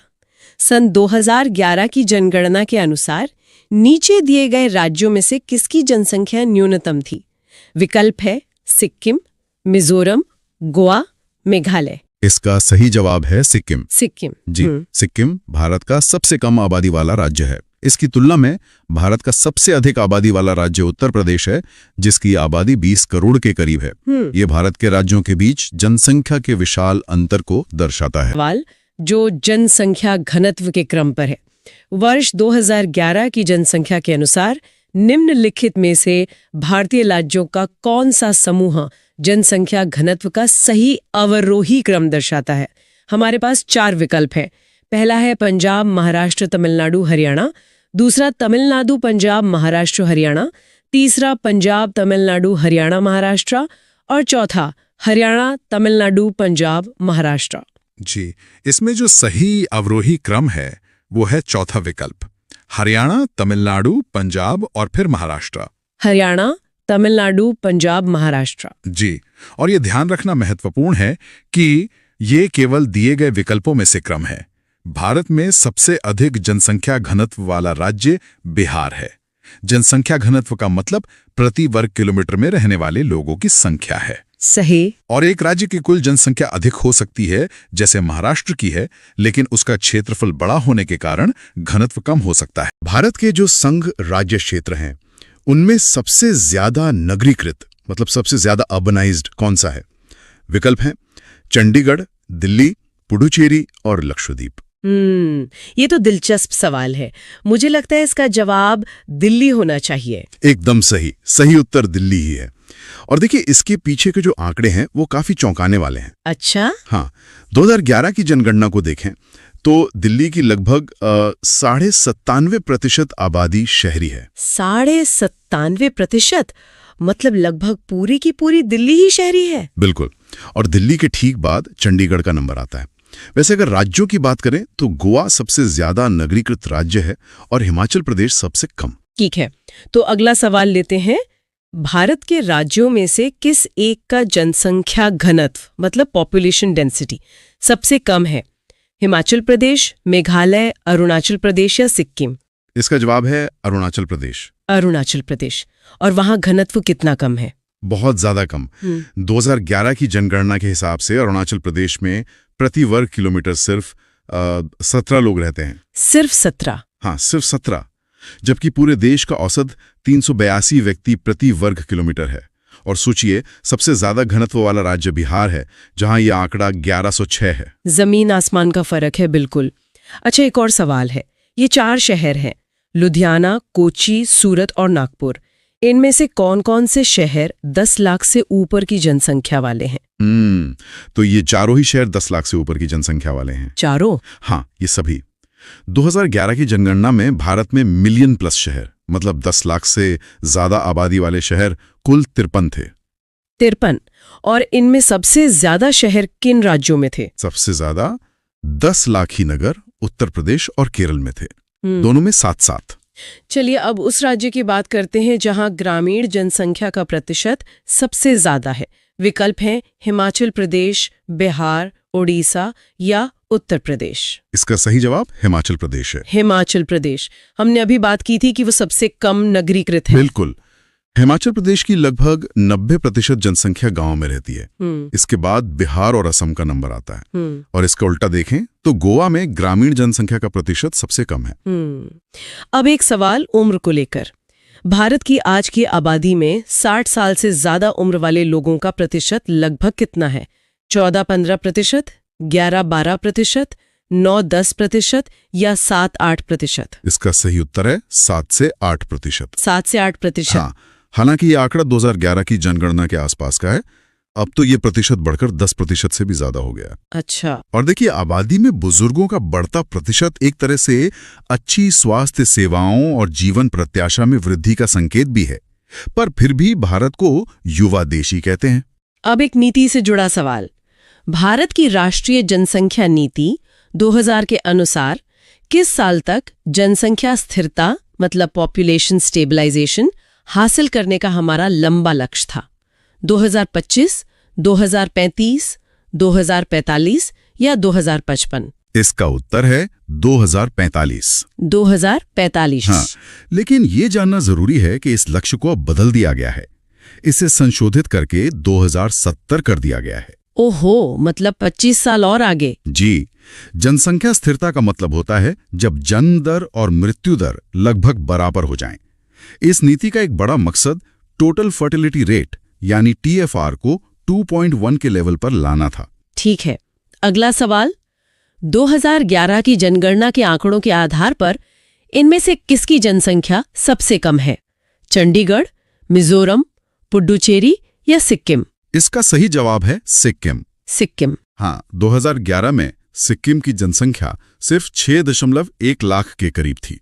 ये भारत का सबसे कम आबादी वाला राज्य है। और केंद्र शासित प्रदेशों में? उनमें लक्षद्वीप की जनसंख्या सबसे कम है और सबसे ज्यादा तो उत्तर प्रदेश की है ही। अब साक्षरता की बात करते हैं। 2001 से 2011 के बीच साक्षरता में वृद्धि दर कितनी रही? 8.2%, 12.6%, 14.3% या 15.5%? इसका उत्तर है 8.2%। 8.2%। जी। 2001 में भारत की साक्षरता दर थी 64.8%, जो 2011 में बढ़कर लगभग 73 या 74% हो गई। और इसमें पुरुषों और महिलाओं की साक्षरता में कितना अंतर था? काफी अंतर था।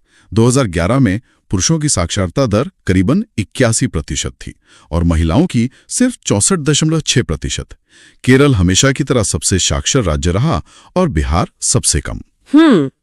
अब वापस उत्तर प्रदेश पर आते हैं। जनगणना 2011 के अनुसार उत्तर प्रदेश में 10 लाखी नगरों की संख्या कितनी है? 5, 7, 10 या 11? इसका सही उत्तर है 7। 7? हाँ, जैसा हमने पहले भी बात की, उत्तर प्रदेश और केरल दोनों राज्यों में 7-7 10 लाखी नगर थे 2011 में। और यूपी में कौन कौन से शहर हैं ये? इनमें कानपुर, लखनऊ, गाजियाबाद, आगरा, वाराणसी, मेरठ और इलाहाबाद, जिसे अब प्रयागराज कहते हैं, ये सब शामिल हैं। ठीक है। अब एक सवाल जनसंख्या वृद्धि दर पर है। इनमें से कौन सा जोड़ा सही नहीं है? दशक और वृद्धि दर। 1971-81 24.66%, 1981 91 23.87%, 1991-2001 21.54% और 2001-2011 19.05%। इसमें जो जोड़ा सुमेलित नहीं है वो आखिरी वाला है, 2001 से 2011 वाला। अच्छा, तो वो गलत क्यों है? क्योंकि 2001 से 2011 के दशक में भारत की जनसंख्या वृद्धि दर 19.05% नहीं बल्कि 17.7% थी। 17.7%। हाँ, और एक दिलचस्प बात यह है कि भारत में सबसे ज्यादा दशकीय वृद्धि दर 1961-71 के दशक में दर्ज की गई थी, जो 24.80% थी। उसके बाद से ये लगातार घट रही है। अब एक सवाल गरीबी पर। विश्व बैंक की रिपोर्ट के अनुसार भारत में 50% से ज्यादा गरीब किन 4 राज्यों में रहते हैं? इसके विकल्प थोड़े लंबे हैं, पर जो सही जवाब है वो है बिहार, उत्तर प्रदेश, मध्य प्रदेश और ओडिशा। बिहार, यूपी, एमपी और ओडिशा। जी, इन राज्यों को अक्सर बीमारू राज्यों के समूह में गिना जाता था, जिसमें राजस्थान भी शामिल था। ये ऐतिहासिक रूप से सामाजिक आर्थिक मामलों में पीछे रहे हैं। चलिए अगला सवाल। भारत में जनसंख्या के हिसाब से तीसरा और क्षेत्रफल में 13वां राज्य कौन सा है? महाराष्ट्र, मध्य प्रदेश, कर्नाटक या बिहार? इसका सही उत्तर है बिहार। बिहार। हाँ, 2011 की जनगणना के अनुसार जनसंख्या में पहले नंबर पर उत्तर प्रदेश, दूसरे पर महाराष्ट्र और तीसरे पर बिहार था। और क्षेत्रफल के हिसाब से भारत का सबसे बड़ा राज्य तो राजस्थान है। ठीक है, अगला सवाल फिर से मिलियन प्लस शहरों पर है। 2011 की जनगणना के अनुसार भारत में ऐसे कितने शहर थे? 29, 35, 39 या 53? इसका जवाब हम पहले भी दे चुके हैं। सही उत्तर है 53। 53। जी, और सोचिए 1901 में सिर्फ एक ऐसा शहर था, कलकत्ता। 2001 में यह संख्या 35 हुई और 10 साल में ही बढ़कर 53 हो गई। ये बहुत तेज शहरीकरण दिखाता है। अब एक और सवाल जनसंख्या घनत्व पर। भारत में अधिकतम और न्यूनतम जनसंख्या घनत्व वाले प्रदेश कौन-कौन से हैं? तो अधिकतम घनत्व वाला राज्य है बिहार और न्यूनतम वाला है अरुणाचल प्रदेश। बिहार और अरुणाचल प्रदेश। हाँ, बिहार का घनत्व 1106 व्यक्ति प्रति वर्ग किलोमीटर है और अरुणाचल का सिर्फ 17। अगर केंद्र शासित प्रदेशों को भी शामिल कर लें तो दिल्ली का घनत्व सबसे ज्यादा है, 11,320। 11,000 से भी ज्यादा, बाप रे। अच्छा, जनगणना के हिसाब से 50,000 से 99,999 तक की जनसंख्या वाले शहरी क्षेत्र को क्या कहते हैं? इन्हें कहते हैं श्रेणी 2 शहर या क्लास 2 सिटी। श्रेणी 2 शहर। जी, जनगणना में शहरों को जनसंख्या के आधार पर 6 श्रेणियों में बांटा जाता है। 1 लाख से ज्यादा वाले श्रेणी आई में आते हैं। ठीक है, अब एक आसान सवाल। भारत में सबसे योजनाबद्ध बसा शहर कौन सा है? कोयम्बटूर, नई दिल्ली, चंडीगढ़ या सेलम? इसका जवाब तो ज्यादातर लोगों को पता होगा, ये है चंडीगढ़। चंडीगढ़। जी, इसका डिजाइन फ्रांसीसी वास्तुकार ले कॉर्बुजिए ने तैयार किया था और ये शहर अपनी वास्तुकला और हरियाली के लिए बहुत मशहूर है। अब एक सवाल। भारत में जनसंख्या घनत्व के ट्रेंड पर क्या ये निरंतर बढ़ा है, लगभग स्थिर रहा है, कुछ कम हुआ है या पहले बढ़ा और फिर घटा है? इसका सही उत्तर है ये निरंतर बढ़ा है। लगातार बढ़ा ही है। हाँ, लगातार। देखिए, 1951 में भारत का जनसंख्या घनत्व सिर्फ 117 था, 2001 में 325 हुआ और 2011 में बढ़कर 382 हो गया। मतलब जमीन पर आबादी का दबाव लगातार बढ़ रहा है। अगला प्रश्न है कि भारत में नगरीय जनसंख्या की सर्वाधिक दशकीय वृद्धि किस दशक में पाई गई? 1961-71 में, 1971-81 में, 1981-91 में या 1991-2001 में? इसका जवाब है 1971-81 के दशक में। 1971 से 81 के बीच। जी, इस दशक में शहरी जनसंख्या में 46.14% की जबरदस्त वृद्धि दर्ज की गई थी। और इसकी वजह क्या थी? इसकी मुख्य वजह थी औद्योगिकीकरण और गांवों से शहरों की तरफ पलायन। अच्छा, और नगरीकरण से समाज पर क्या असर पड़ता है? जन्म दर और मृत्यु दर दोनों घटी हैं या सिर्फ जन्म दर घटी है या दोनों बढ़ी हैं? इसका सही जवाब है जन्म दर और मृत्यु दर दोनों घटी है। दोनों घटी है। हाँ, शहरों में बेहतर स्वास्थ्य सुविधाओं से मृत्यु दर घटती है और शिक्षा व जागरूकता बढ़ने से लोग छोटे परिवार अपनाते हैं, जिससे जन्म दर भी घटती है। इसे जनसांख्यिकीय संक्रमण भी कहते हैं। अब जनजातीय जनसंख्या पर आते हैं। भारतीय राज्यों में सबसे ज्यादा जनजातीय जनसंख्या कहाँ है? असम त्रिपुरा में, केरल तमिलनाडु में, मध्य प्रदेश छत्तीसगढ़ में या उत्तर प्रदेश उत्तराखंड में? इसका उत्तर है मध्य प्रदेश एवं छत्तीसगढ़ में। मध्य प्रदेश और छत्तीसगढ़। जी, अगर कुल संख्या की बात करें तो सबसे ज्यादा जनजातीय आबादी मध्य प्रदेश में है, लेकिन अगर जनसंख्या के प्रतिशत के हिसाब से देखें तो लक्षद्वीप और मिजोरम सबसे आगे हैं। ठीक है, अगला सवाल थोड़ा जटिल है। इन राज्यों को नगरीकरण के हिसाब से घटते हुए क्रम में लगाना है। पश्चिम बंगाल, तमिलनाडु, महाराष्ट्र गुजरात। तो इसका सही क्रम होगा सबसे पहले तमिलनाडु, फिर महाराष्ट्र, फिर गुजरात और आखिर में पश्चिम बंगाल। तमिलनाडु सबसे पहले, गोवा के बाद। बड़े राज्यों में हाँ, 2011 में तमिलनाडु का नगरीकरण प्रतिशत लगभग 48.4% था, जबकि महाराष्ट्र का 45.2% और गुजरात का 42.6% था। चलिए अब वापस राष्ट्रीय जनसंख्या नीति पर। हमने बात की थी कि जनसंख्या स्थिरता का लक्ष्य 2045 से बढ़ा दिया गया है, तो इसे बढ़ाकर कितना किया गया है? 2055, 2060, 2065 या 2070? जैसा हमने पहले बताया था, ये लक्ष्य बढ़ाकर 2070 कर दिया गया है। 2070 जी, और इसका मुख्य कारण कुछ राज्यों में धीमी प्रगति और टोटल फर्टिलिटी रेट का अपेक्षित गति से कम न होना है। अच्छा, भारत में नगरीय केंद्रों को कितनी श्रेणियों में वर्गीकृत किया गया है? 4, 7, 5 या 6? इसका सही उत्तर है 6 श्रेणियों में। जी, जनसंख्या के आकार के आधार पर श्रेणी आई से लेकर श्रेणी वी तक। ठीक है, अब एक बहुत ही दिलचस्प सवाल, इनमें से कौन सा राज्य है जहां अनुसूचित श्रेणी में कोई भी जनजाति आबादी नहीं रखी गई है? केरल, पंजाब, अरुणाचल प्रदेश या पश्चिम बंगाल? इसका उत्तर है पंजाब। पंजाब। हाँ, पंजाब। सिर्फ पंजाब ही नहीं बल्कि हरियाणा, चंडीगढ़, दिल्ली और पुडुचेरी में भी कोई अधिसूचित अनुसूचित जनजाति नहीं है। ये तो काफी रोचक जानकारी है। अच्छा, वर्तमान में भारत की जनसंख्या वृद्धि किस दौर से गुजर रही है? स्थिर जनसंख्या, सतत वृद्धि, तीव्र उच्च विकास या निश्चित रूप से गिरने की प्रवृत्ति के साथ उच्च वृद्धि दर? इसका सही उत्तर है निश्चित रूप से गिरने की प्रवृत्ति के साथ उच्च वृद्धि दर। इसका क्या मतलब हुआ? इसका मतलब ये है कि हमारी जनसंख्या अभी भी बढ़ रही है, लेकिन उसके बढ़ने की जो रफ्तार है, जो प्रतिशत है, वो घट रहा है। ये जनसांख्यिकीय संक्रमण मॉडल का तीसरा चरण है। अगला सवाल, 2011 की जनगणना के अनुसार भारत में नगरीय जनसंख्या का प्रतिशत कितना है? 20.8, 25.7, 27.3 या 31.2? इसका उत्तर है 31.2%। 31.2%? जी, 2001 में ये 27.8% था। ये दिखाता है कि शहरीकरण कितनी तेजी से बढ़ रहा है।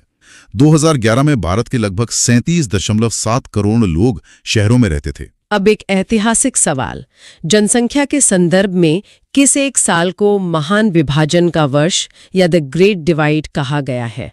1911, 1921, 1941 या 1951? सही उत्तर है 1921। 1921। ऐसा क्यों? क्योंकि 1921 से पहले भारत की जनसंख्या वृद्धि बहुत अस्थिर थी, कभी बढ़ती कभी घटती। 1911 से 21 के दशक में तो अकाल और स्पेनिश फ्लू जैसी महामारी के कारण जनसंख्या में नकारात्मक वृद्धि हुई थी। अच्छा। हाँ, और 1921 के बाद से भारत की जनसंख्या लगातार बढ़ती ही रही है, इसीलिए इसे महान विभाजक वर्ष कहते हैं। ठीक है, अब ये 2001 की जनगणना से सवाल है, इन 4 नगरों में से किसमें सबसे कम जनसंख्या थी? कानपुर, लखनऊ, आगरा या वाराणसी? इसका उत्तर है वाराणसी। वाराणसी। जी। 2001 में इन चारों में वाराणसी की जनसंख्या सबसे कम थी और 2011 में भी यही स्थिति थी। अगला सवाल फिर से क्रम में लगाने वाला है। 2011 की जनगणना के आधार पर इन राज्यों और संघीय क्षेत्रों को उनकी जनसंख्या के घटते क्रम में लगाइए। पुडुचेरी, चंडीगढ़, मिजोरम, सिक्किम। तो इसका सही अवरोही क्रम होगा पुडुचेरी, फिर चंडीगढ़, फिर मिजोरम और सबसे अंत में सिक्किम। पुडुचेरी, चंडीगढ़, मिजोरम, सिक्किम। जी, 2011 में पुडुचेरी की जनसंख्या लगभग 12.4 लाख थी, चंडीगढ़ की 10.5 लाख, मिजोरम की 10.9 लाख और सिक्किम की सबसे कम 6.1 लाख। अब साक्षरता पर एक और सवाल।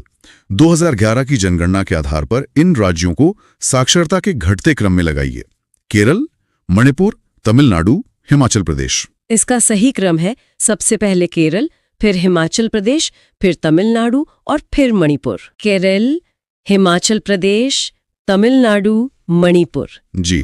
केरल की साक्षरता दर तो सबसे ज्यादा 94% है, हिमाचल प्रदेश की 82.8%, तमिलनाडु की 80.1% और मणिपुर की लगभग 79.2% थी। अगला सवाल लिंग अनुपात पर।